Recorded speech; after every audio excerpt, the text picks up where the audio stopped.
We have a full house tonight, as you can see, and there's actually someone else on the phone too. So we'll get to the introductions here in a second. Some of the people you know, some of the people you'll know the voice. Well, actually, most everyone you'll know the voice. This is FR Racing's Garage Talk. I'm DJ Flook.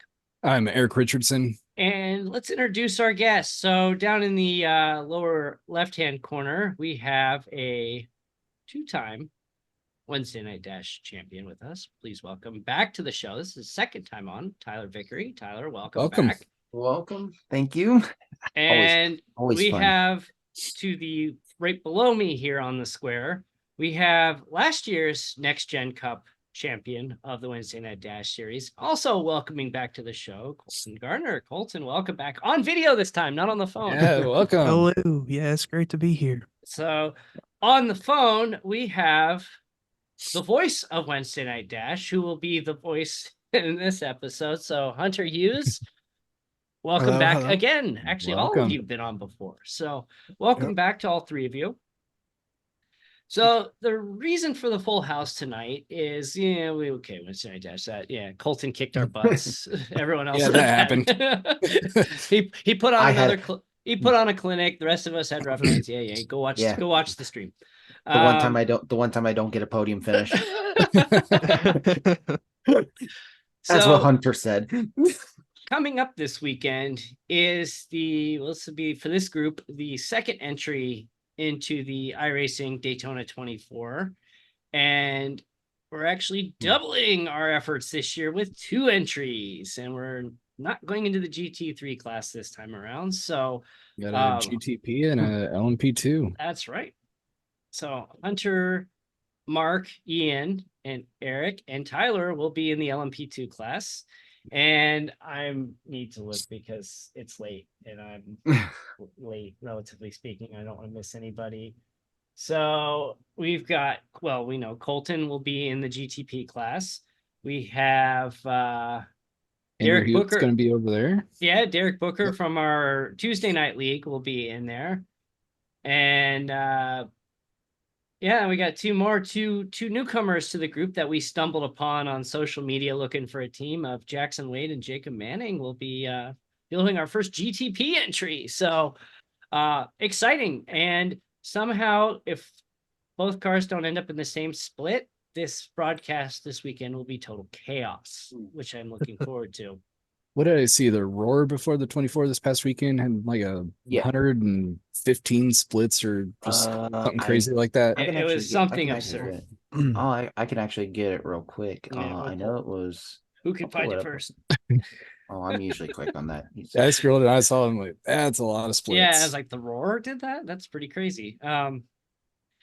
So this will be our first long stream since the Petit Le Mans in Road Atlanta in the fall with the LMP2 entry. And if you watch that stream, it actually resulted in what time did that end? It was like 4 o'clock in the morning. Yeah, it was like Eastern or somewhere like that. It was like 4 or 5 a.m. in the morning. So it was like 2 in the morning my time.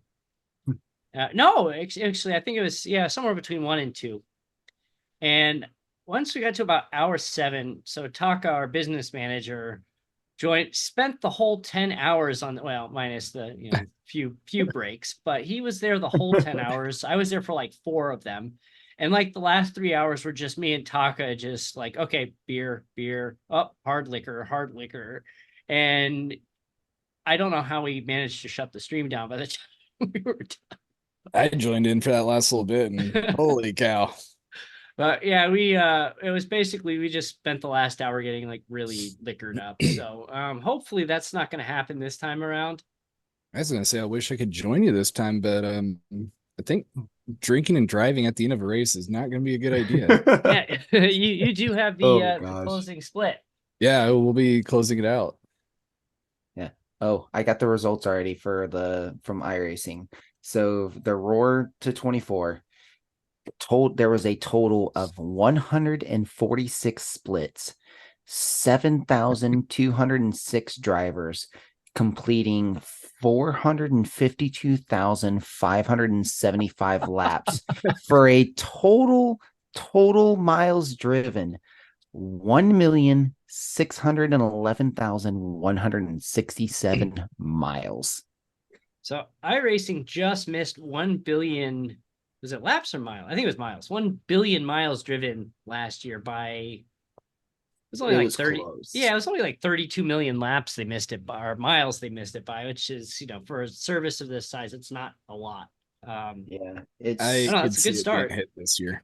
That's a good start. So, yeah, it was. I've actually already have it on here. It was 918,903. Yeah, it was like nine. Yeah, absurd. just it was like only like maybe That's just crazy. That is like absurd. 90 million, or no, 82 million miles from hitting that billion. Yeah, that is That was crazy. insane. So, I'm gonna. As we're gearing up here, Tyler, you won last year. Hunter, Yes. And you were or you won 2 previous years too. I've won. Yeah, the team I was with, most of my team's not able to race this year, due to work conflicts and everything. We actually won LMP last year and the year before. We actually went back to back. We were trying to get a team set up to try to go for that three-peat. Scheduling just didn't work. We had two of our drivers got new jobs, so and of course the timing of everything with when everything was happening. At first, I wasn't sure myself because we were supposed, like New Smyrna, I was originally we had to postpone our red eye because of all the rain and all the storms we've had. So thought I wasn't even going to be able to run this year myself because I thought I was going to be at New Smyrna Speedway. Well, that all just got canceled because the repave never happened. I guess now they're delaying it another year. So they've been working on all kinds of safety equipment. So now I went from originally going out there to possibly race or even just help with photos to now it's like my schedule completely opened up. I was like, well, all right. Well, I'm like, at least now I got the opportunity again. Their loss is our gain. And Hunter, gonna be your second foray into this madness of a race. Yeah. I think it'll be good though. I think we have a really, really strong crew this year. Especially after, the experience last year, didn't know what to expect. I think all four of you last year, that was your first major. I mean, you've done 3 hours and things like that, but that was the first big event that you've participated in. And I gotta chime in too, because while I was running with my team, I knew you guys were broadcasting it, so I was like, let me see where you guys were at, because I kind of was curious because I was thinking, depending on what I knew, it was all you guys and Hunter, so I was like kind of thinking, I was trying to figure out the range of where the splits would be at because I knew you guys were going to mainly just do GT3, but and then when I figured out we were I think the second to last, where we were like seventh split total, but we were like, I think out of the LMP group, I think we were, because the way they made all the splits, it was really odd. There was LMP2s were the least. There was the least amount of LMP2s. So we were against a lot stronger GT3 cars and a lot stronger the LMP, well, GTP cars, because I think they were just coming out then. And it was, when I saw you guys were in a full, it was like a full GT3 it was field. full GT3. Yeah. Yeah, when I saw that, I was like, oh man, I felt bad for you guys, but I know you guys are, I was like, all right, well, let me still watch them and see how they're doing. Yeah. Craziest thing about the GT3 stint you guys were in last year that stands out to me is there was a car that was leading the whole time. And I want to say they're about hour 18, hour 19. And they're coming across the infield as they're working their way back out onto the oval. And somebody just plows right into him. And it was just an unfortunate racing moment of, there's nothing malicious about it. It's just wrong place, wrong time. They could have taken a tow. Probably, I mean, they were good 4, 5, 6 laps ahead of everybody, and they just disconnected from the session. They left after 19 hours, and then just like, okay, so these guys were literally win or bust. Wow. I couldn't believe that. I'm like, you just spent 19 hours. You could still come out of here reasonably with a podium. And you're like, nope, we're just gonna have 19 hours down the drain, we're out. I'm like, okay, Man. well, whatever floats your boat, my man. Yeah. I think it's Colton, Go ahead. Colton, you're dipping into this for first time. Yeah, I'm nervous about it. Ain't never really done it, and like y'all know, I'm not big on right turns, but I've been practicing a lot. But you I kept just you kept messaging me your progress through the whole thing. You're like, I'm almost there. As long as I can have a somewhat clean, like 2 more races, I think I'm gonna hit my C. I'm like, good luck. yeah, that didn't happen. It took like 6 races. The What were people you in- were you in the Ferrari? What's that, Ferrari challenge? Is that what it's called? Yeah, I was running that, hoping to just keep away from people and it be clean, but couple It's of I, hard. I I got legitimately just destroyed one time, and I wasn't happy about it. And it just set me back another 2 races.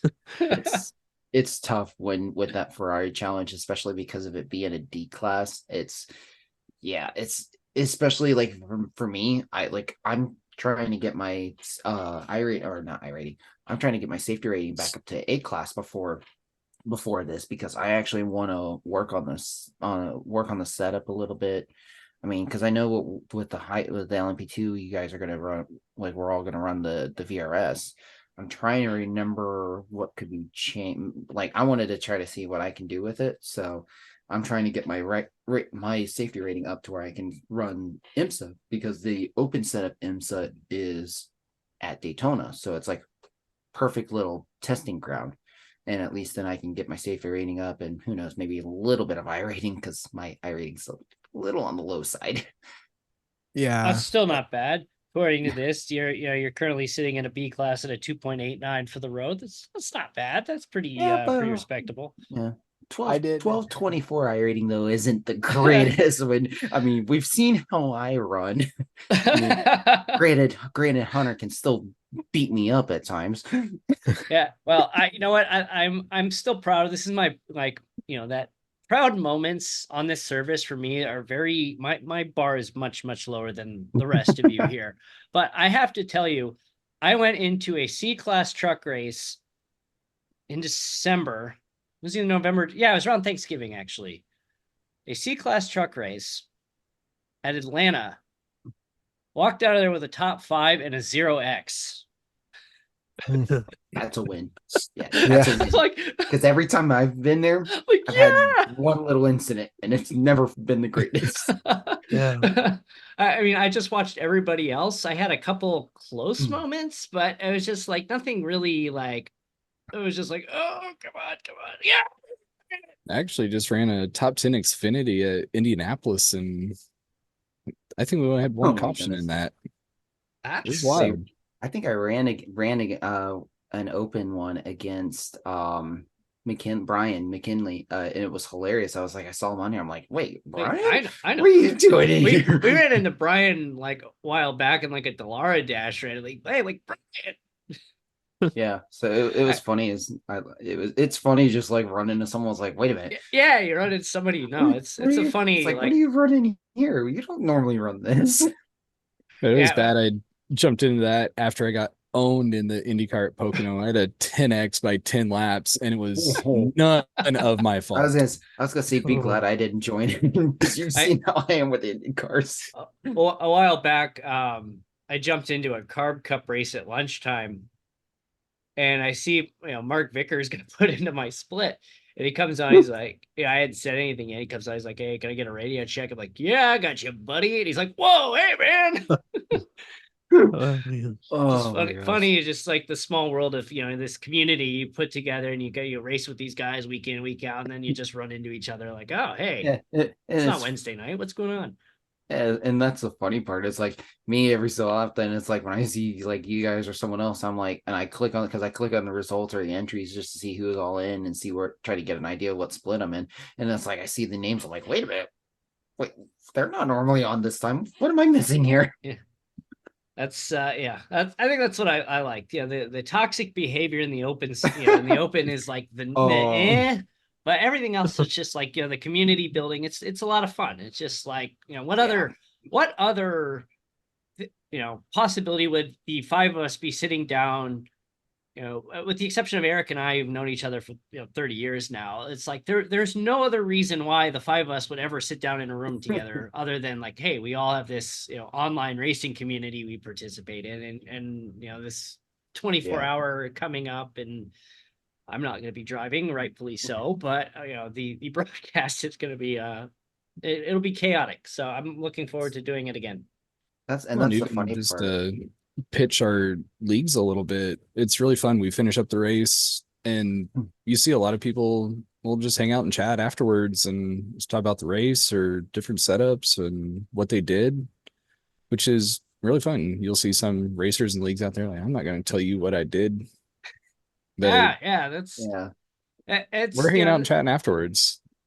And it helps too. Like, it's listening and hearing feedback and watching. It's like, oh yeah, that's helped. So it's like I'm making those modest improvements. So I wanted to go back to Hunter real quick. So Hunter at Road Atlanta, I don't bring up a sore subject. You had a rough moment on the track, and I think you know exactly.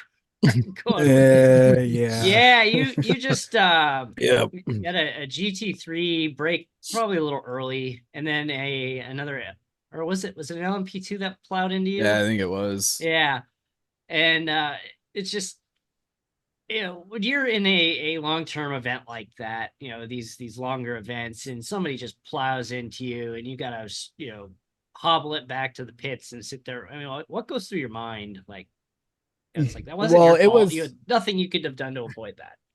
Well, it was extra salt in the wound, because that was the second incident, and the incident right before that is when because Ian did a great job and was leading the class, and when I took over, we were sitting P2 with a lap over P3, and I took over the car, and 2 laps later, an LMP2 driver that was an issue for most of Ian's stint, doesn't yield to me, and I go up the S's, and that last left turn before you go to the double right-hander, he hits his brakes and knocks me off my racing line, and I spin out, which isn't too bad. I'm just off the line, and then I make my own fault.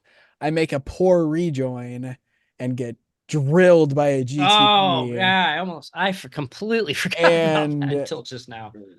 And it made it worse because it pretty much ruined any possible we had for contention, because I had towed, and then we had like 15 minutes of required or whatever. And then it totally ruined that GTP driver's race too. So then I'm kind of like down mentally because we had a car that was capable of winning, and now we're stuck on pit road. And then I think it was maybe 10 minutes after I go back out on track is when that other incident happens, when I brake for the GT3 and then I get ran into the back and my car breaks once again. But yeah, that kind of sucked because I knew that we had the speed to win, because Ian did an amazing job. He was phenomenal. And honestly, that's kind of why I put him first in the schedule, because I know if he can get us to like a good lap or 2 lead, then we could kind of hold on to that. But that's just kind of my mental thing, is don't wreck as soon as I get into the car, because I'm having the second split once again, just kind of like Petit Le Mans. But yeah, it doesn't feel good, that's for sure. Did the guy get up the GTP? Did the guy get upset with you on the radio? It was more of in the text chats, but yeah, their whole team was kind of like typing at us and me specifically, and I was like, I'm sorry. Brutal. Like, I know that was a bad rejoin, and I thought it was one of those things where I saw on my relative, I had like a 5-second gap, and I was like, okay, well, I have time to at least spin around. But when the GTP is coming through those S's at full speed, 5 seconds closes really fast. Yeah. So as we get ready to wrap up here, I'm going to go around the room and let's just the big thing you want to get out of the event this weekend. So I guess we'll start with Tyler. What do you want to get out of this weekend? I just honestly, it's like I'm trying to see like depending on situations, like if we get caught up in something, since I don't know how my pace is compared to you guys, more trying to see like if I have a quicker pace, maybe try to like if we're down a few laps or so, try to since I know how to push these cars and push them to the absolute limit, just trying to see them as hard as I can. Like if we're down a lap, I'm gonna try to see how much harder I can push it, especially with all the new updates and everything that they've done.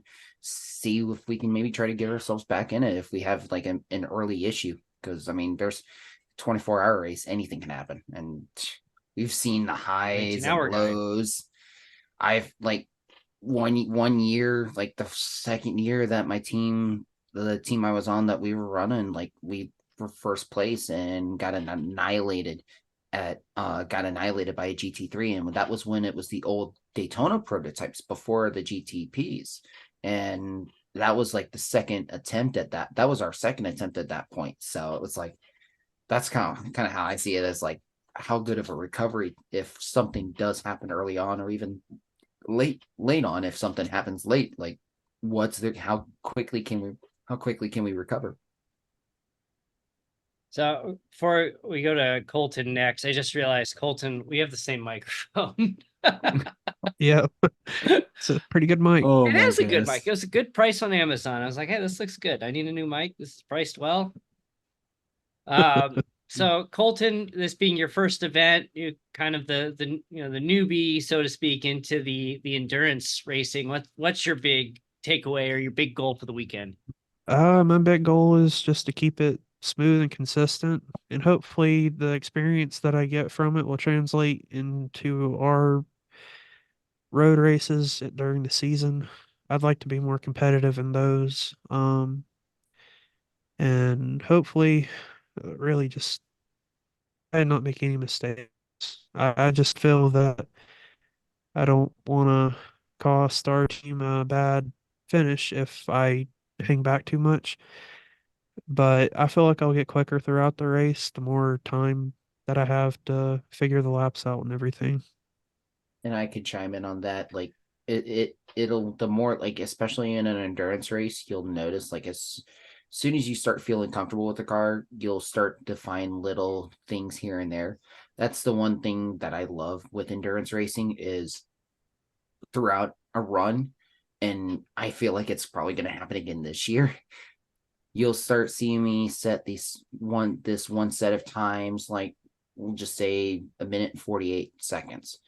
And as the run continues on, and I've done like 3 back-to-back straight stints before, and all of a sudden it's like each stint it's like you just see me consistently running consistent 48s, going quicker and quicker as the fuel wears out.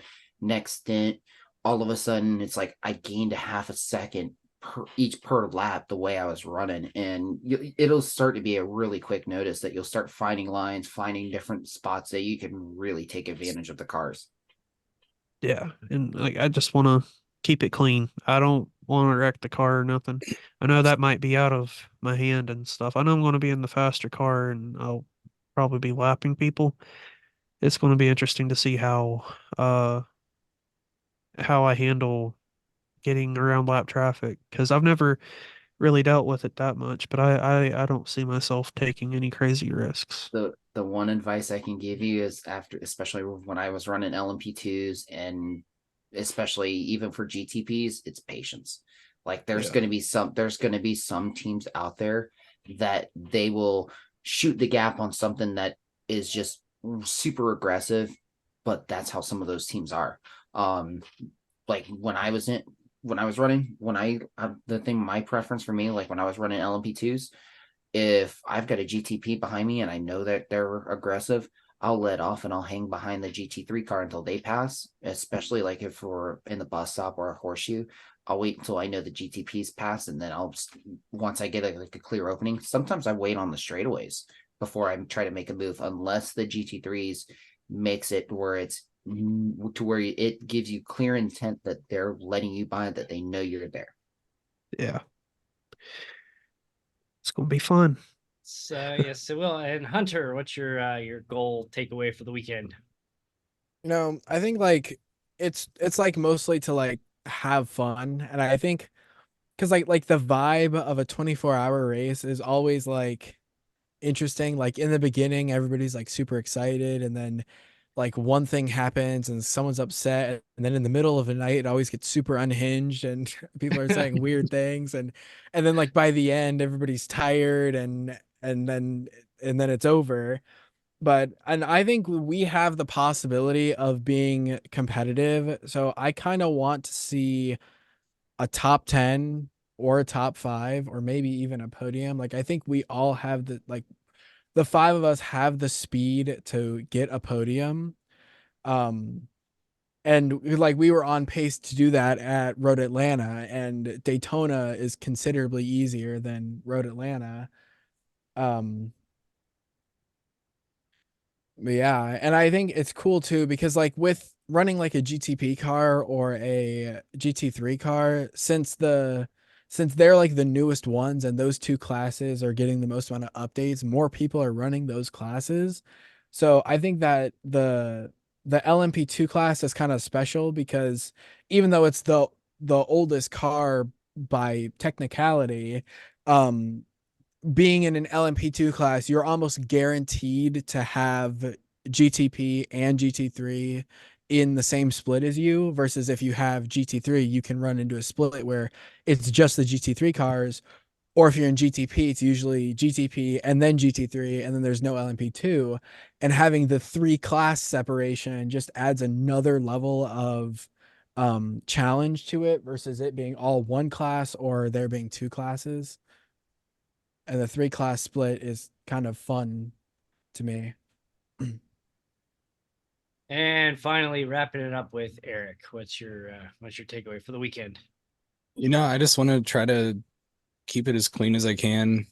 Definitely after running last year, feel a lot more comfortable on Daytona. Learned a few things over the past year, and then being able to run the petite and really get used to trying to pass the GT3 cars while letting the GTPs go by. It's gonna be big, and I may be just a tick off on the slower end of the team pace, but if I can just keep it clean and hopefully keep it on track and no mid-Ohio moments, just have some fun. Which is still clipped on our Twitch account with my, what was that, like 5? It was like 5 a.m. my time when that happened, and I'm like, well, thanks for tuning in, everybody. We're in the last 10 minutes here. Oops. Hopefully no BMW punts me. Flash, punt. I mean, the punt was funny, but man, when you just came out of nowhere in front of that Audi, that guy crapped his pants for sure. I will bet money on that. Full speed brakes on grass, that does nothing for you. Well, maybe now, maybe after the changes that they put in late last year, but yeah, so tune in to the iRacing Daytona 24. We'll cover the 24 hours on Stadium Scene TV. We'll be bouncing between the LMP2 and the GTP. Please be in the same split. But hopefully it's same split. But probably not. So if it doesn't work that way, DJ will be. I made a graphic where I'm just like, we'll be back. We're switching over to the GTP broadcast. We'll be switching back, and if somebody crashes out, okay, well then I don't have to split anymore. But let's hope that doesn't happen. We want success for both teams, and looking forward to it. And so my kid's birthday party Saturday late morning, so I'll be sneaking out of there for that. Otherwise, my wife would. Speaking of birthdays, next race is going to be interesting. I better not get robbed out of a win, because that's going to be a terrible way to celebrate my birthday after last time. I'm just saying that right now. You've had some, you had some. I vividly recall a certain Talladega race. Yeah, actually, yeah. Same exact track. So my one birthday gift for next week is me winning, and instead of you guys being 1-2, I want to be first instead. Yeah, well, you finished second. I just punted you after the finish line. I got a streak to keep up, I guess. I'm just like, yeah, I go back and watch that broadcast a lot because that's like my lone high moment of the series. And The I one hear, time- the Chad one time that- Winstead, yeah, was cool and colored. He's like, if I were DJ, I'd swing up there and push He Caden says and get him up. something. And my whole time, that was not my thought. I'm like, okay, like, I don't think I'm going to win this, but I'm like, okay, I'm going to push Erik across the finish line if I have to. And then all of a sudden this window opens. I'm like, okay, sorry, Caden, bye. It's just swipe right in front of him. And I'm just looking at my mirror like, what's happening? It's like, if Like, I would have no, done, not I don't now, know. It's like, if no. I would have done that maybe, or been, I didn't have the room, but if I would have been able to do that maybe 50 Like, feet earlier, I might have been would've- able to you launch would've- myself. Yeah, honestly, from the momentum you had even after we crossed the finish line, the start finish line, yeah, like you needed like another 100 feet or 200 feet, and you would have passed both me and Erik as we're both trying to fight for the win. I'm out just of trying nowhere, to make my boom. car as big as possible. And Yeah, and then I would have, and instead of me being like, "What the heck?" I just finished in a sandwich. Instead, I would have been like, "How did this happen?" Karma, or karma, whatever you call it. Anyway, so tune in, Stadium Scene TV. Saturday morning. It'll be 7:30 Eastern. We're gonna be live right before that. I'll be in and out. Talk will be in and out. The drivers will be in and out. We'll be chatting with them throughout the 24 hours. And of course, tune into Wednesday Night Dash next Wednesday night from Talladega. That's always an exciting time. So let's try that again. At FR Racing Online, frracingonline.com. Check out the blog and all of our other great stuff that we have over there. Thanks for watching. We'll see you next week. And don't forget to sign up for the AFSP 200 at frracingonline.com/AFSP 200. That's on the 27th. So be sure to sign up for that. yeah, thanks for tuning in, and congrats to Colton for the race win this week at Richmond. 2 in a row. Yep. Thank y'all. Take care, and thank you again for Tyler, for Colton, for Hunter, for stopping Yeah, by thank again. you guys for joining. Yep, As awesome. always, Thank y'all for having appreciate it. us. Yep. We'll see you next week. Take care.